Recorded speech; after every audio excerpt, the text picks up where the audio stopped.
guys, so in today's video I'm going to be installing a central lock into this Land Rover Defender. People say you can't install a central lock into the rear door, but I'm going to show you how I went about doing this, and now I've got all three doors running off the central locking system. So to begin with, we're going to be removing the door cards from this Land Rover. It's a pretty simple task. You just need to remove the handles off of the door card and then pull the door card away from the door itself.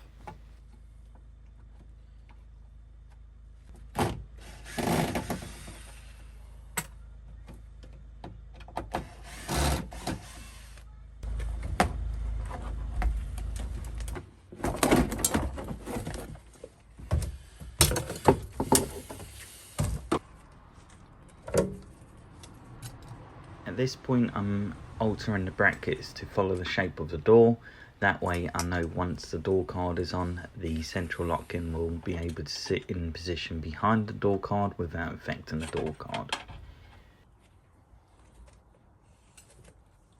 So I'm now just offering up the solenoid to the door and just making sure the glass doesn't catch when I wind up and down the window.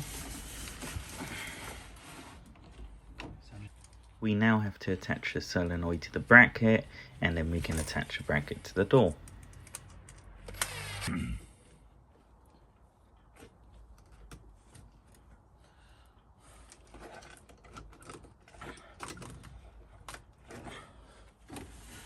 So because the Defenders have a lock on the driver's door externally with a key, you install the master solenoid here.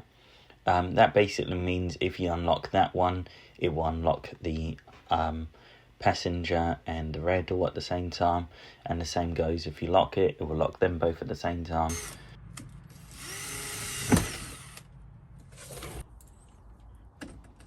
So after installing the solenoids, you just need to run the bar that pushes up and down the locks up and attach it to the locking mechanism on the door. This is what it looks like once attached.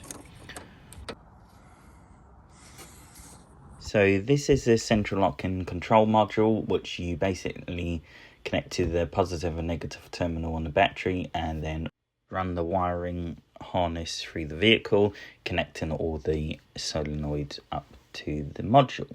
So I've run the wiring along the bottom of the door. I am going to be installing sound deadening on these doors and the foam, so that's going to be hiding the wire behind that.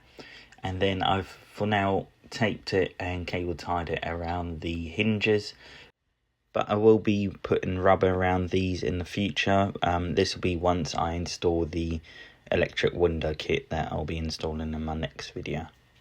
So coming over to the rear door, we are going to be drilling a hole through the little latch to unlock the door from the inside. Now we're going to have to be super careful that we don't damage the little mechanism, otherwise we're not going to be able to use this to lock the door.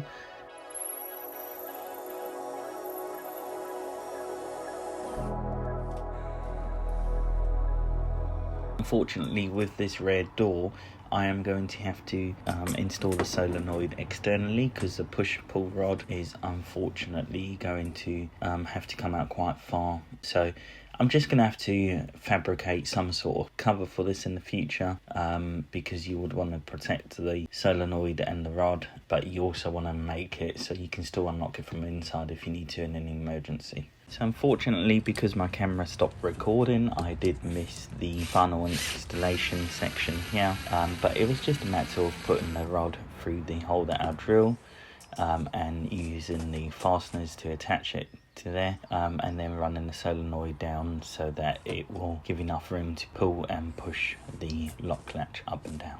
I'm now just wiring it in, but you will notice that I'm connecting the blue to the green and the green to the blue because this solenoid's going to run in reverse because the lock is reversed to the other doors. That way when it pulls down it will unlock, and when it pushes up it will lock, whereas on the standard doors it's the opposite way around.